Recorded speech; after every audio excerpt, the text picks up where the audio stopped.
Moi, je vais vous parler de Chrome OS. Chrome OS et Android, parce que maintenant, on peut faire tourner nos applications Android sur Chrome. Est-ce que quelqu'un a déjà essayé ça, son application sur Chrome? Captain Train, of course. Trainline, pardon. Quelqu'un d'autre? Non. Ok. Du coup, je vais montrer un peu à quoi ça ressemble. En fait, la présentation, là, elle tourne sur un Chromebook. Donc, en fait, je peux juste lancer mon Play Store et j'ai pas de Wi-Fi. Et j'ai pas de Wi-Fi, donc bon, c'est pas grave. Du coup, sur mon Play Store, si j'avais accès, je pourrais accéder à toutes les applications. C'est-à-dire que par défaut, vraiment toutes les applications sont disponibles et il y a certaines qui vont être supprimées, mais on va pouvoir, contrairement à sur un téléphone où on ne va pas la voir si elle n'est pas disponible pour mon téléphone, là sur le Chrome, je vais avoir directement l'application, par exemple Pokémon Go, et elle va être marquée non compatible avec mon appareil. Mais sinon, le catalogue, c'est exactement le même. Donc ce Play Store-là il est disponible sur cet ordinateur-là, sur ce Chromebook-là, disponible sur un autre aussi.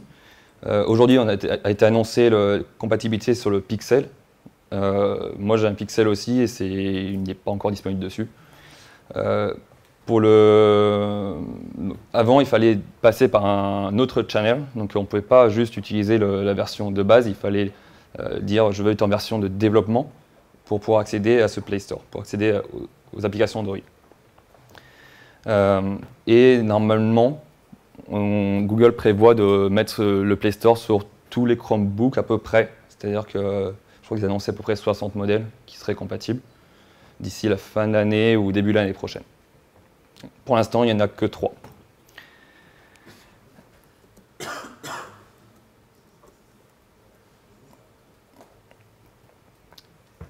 Alors, bon, ça c'est, j'ai expliqué ça. Est-ce que c'est obligatoire pour tester son application? C'est-à-dire, est-ce que je suis obligé d'uploader mon application sur le Play Store pour pouvoir la tester? Parce que je n'ai pas de port USB pour pouvoir me brancher directement sur l'ordinateur, comme un téléphone, une montre, etc. Alors, on peut effectivement le faire via le Play Store, on peut uploader son application en channel alpha, en bêta, même tester la version de prod. On commence déjà par tester la version de prod. Mais il y a également d'autres astuces. De base, l'ordinateur ne va pas pouvoir accepter des applications tierces, installer un APK. Ça ne va pas être possible de base. Il va falloir passer le Chromebook entièrement en mode développeur. Donc pour ça, on a des belles pages fournies par Google qui va expliquer comment faire en fait. C'est un peu comme, c'est pas comme rentrer dans le BIOS, mais ça fait assez peur quand même quand on active ce mode-là. À chaque démarrage, on a des belles images qui font assez peur aussi. Mais c'est ça qui permet de pouvoir accéder au mode shell et aux paramètres des apps d'Android. Je ne sais pas si je les ai.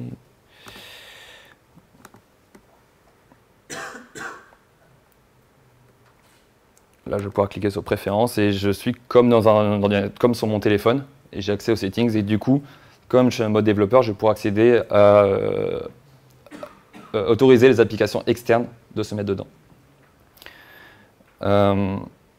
Donc oui, donc ça c'est la première application que je vous montre qui est une application Android qui tourne sur Chromebook, l'application de settings, et il y en a d'autres qu'on va voir juste après. Bon, déplacer un fichier APK c'est sympa, mais pour développer c'est pas terrible parce que j'ai besoin de voir, j'ai besoin de faire du mode debug, j'ai besoin de voir des variables, j'ai besoin de faire plein de choses. Et en fait, on peut activer le mode ADB. Donc, qui va permettre de se connecter n'importe quel ordinateur dessus. Pour cela, on va être obligé de passer par le shell, en fait. Donc, comme un terminal sur les autres, sur un Mac, sur un Linux, sur un Windows. Et on va lui donner l'accès au SSH pour pouvoir ensuite communiquer via SSH entre le Chromebook et mon ordinateur de développement. Une fois que j'ai fait ça, je vais récupérer mon IP et je vais me connecter depuis mon ordinateur de développement. Je vais me connecter directement, puisqu'avec ADB, on peut se connecter via une IP également. ADB Connect, l'IP et le port 22 SSH. Et on va pouvoir du coup accéder en mode debug à ce Chromebook.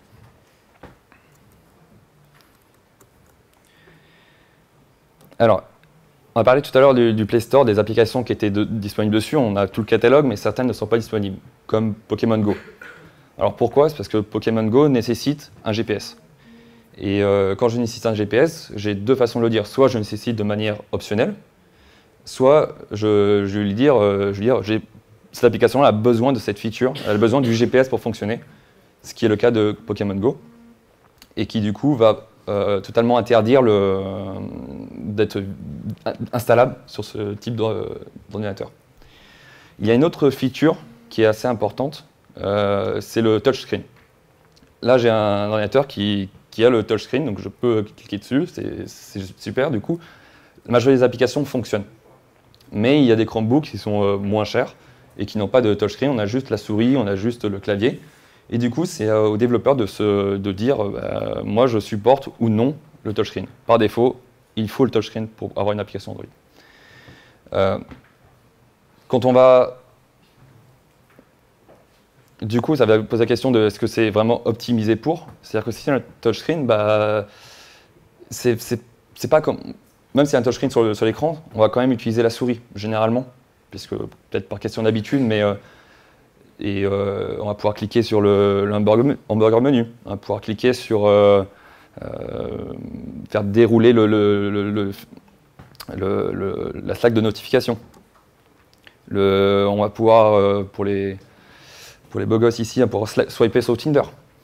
Et toutes ces choses-là, avec la souris, c'est assez compliqué.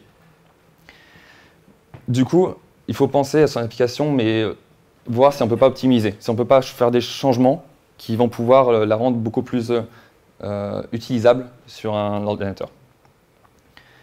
Donc, quand on dit aussi qu'on n'est pas compatible, qu'on autorise de ne pas être touchscreen, on va dire finalement qu'on aura besoin de contrôler au clavier. Clavier, c'est-à-dire que si je fais droite, gauche, etc., je dois avoir un focus de mon élément et avoir quelque chose de visuel et pouvoir cliquer comme ça en déplaçant seulement au clavier sans toucher l'écran. Donc c'est quelque chose qui est pas évident à faire et quand on peut le faire, c'est plutôt bien, surtout maintenant avec le Chromebook. Taille et redimensionnement. Alors, on a vu multi-window tout à l'heure. C'était une bonne introduction pour moi parce que si je... Voilà une petite application de démo. J'ai juste affiché les cycles de qu'est-ce qui s'est passé. Donc j'ai mis on create, on start, on resume. Et j'ai affiché ma résolution actuelle. Là, en ce moment, je suis landscape. J'ai une taille de 600 par 960. Cette application-là, je ne peux pas vraiment la redimensionner. Je ne peux pas la déplacer au coin comme normalement. Ce qu'on va pouvoir faire, on va pouvoir par contre l'agrandir. Et quand j'agrandis, en fait, c'est comme le multi-window, quand on va modifier la taille, par défaut, Android, quand on change l'orientation, quand on change les tailles, il détruit tout, il recommence tout. Donc là, c'est ce qui s'est passé. On est repassé dans le onCreate, et onStart, onResume, et voilà ma nouvelle dimension. Maintenant, je suis 721 par 1366. Donc, ça, c'est une façon de le gérer, de dire juste Android détruit tout et recommence. On pourrait être plus rapide, en fait, en mettant ce petit configuration change pour dire voilà, moi je gère, laisse-moi gérer moi-même l'orientation, le layout, la taille d'écran. Je vais gérer, ne détruis pas l'application dans ces cas-là. Et dans ce cas-là, je vais pouvoir être rappelé sur le configuration change dans mon activité et faire ce que j'ai envie de faire.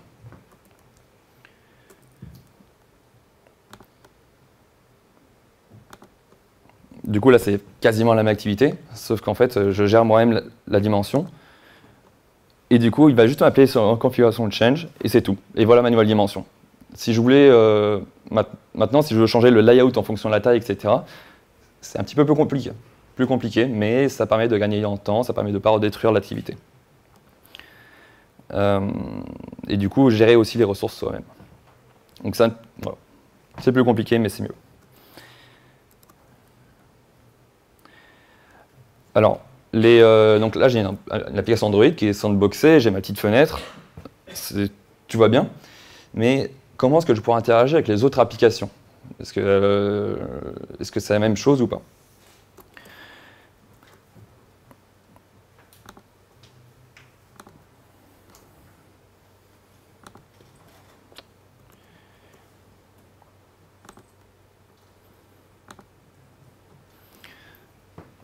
Donc là, j'ai une petite application qui va juste m'afficher la liste des contacts et d'autres liens qu'on va voir juste après.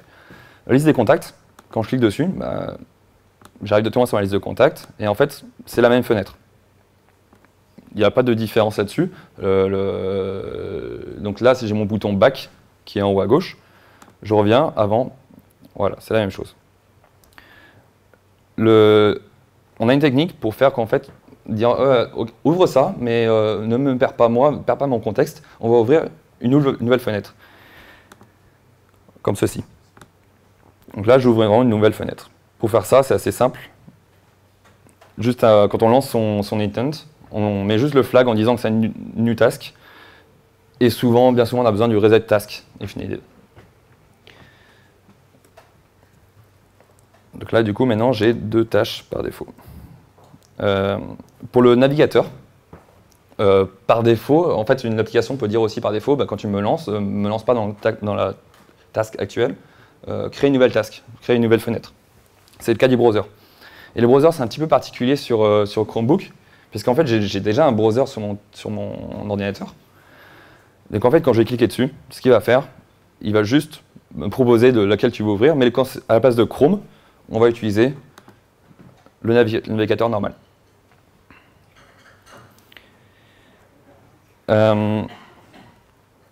Ensuite, tout ce qui est broadcast, ça marche exactement comme avant. Il n'y a aucune différence là-dedans. Et on peut faire des choses un peu plus poussées. Ce qu'on faisait avec Android, des mini-hacks. Je vous en montrer un. Dans Facebook.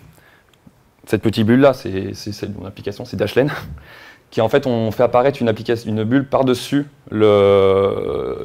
l'application Android de base. Et ça fonctionne aussi sur Chromebook. Ça utilise l'accessibilité. Ça fonctionne aussi sur Chromebook. Donc vraiment, tout fonctionne comme ailleurs. Et c'est tout ce que j'avais pour vous. Où je suis.